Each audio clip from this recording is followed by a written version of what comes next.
క్రింది వాటిలో సరైన వాక్యాలను గుర్తించండి. న్యూక్లియర్ టెక్నాలజీకి సంబంధించినటువంటిది. సో కుడన్కులం అణు రియాక్టర్ను రష్యా వారి సహకారంతో నిర్మించారు. కరెక్ట్ అండి. తమిళనాడులో ఉండేటటువంటి కుడన్కులం న్యూక్లియర్ రియాక్టర్ని 1000 మెగావాట్స్, ఇండియాలో highest nuclear power plant, single reactor. ఇక్కడ ప్లాంట్ అంటే ఏంటండి, సింగిల్ రియాక్టర్. 1000 2 ఉన్నాయి.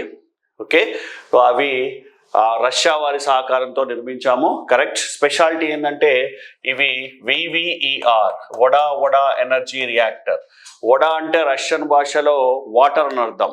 సో వాటర్ బేస్డ్ అంటే వాటర్ కూలెంట్ ఉపయోగించేటటువంటి రియాక్టర్. సో ఇక్కడ వివిఆర్ అని అడుగుతారు. రష్యా సహకారంతో కుడంకులంలో 2 అంటే 2 × 1000 2 న్యూక్లియర్ రియాక్టర్లు ఉన్నాయి. ఓకే, సో ఇది ఫస్ట్ వన్ కరెక్ట్.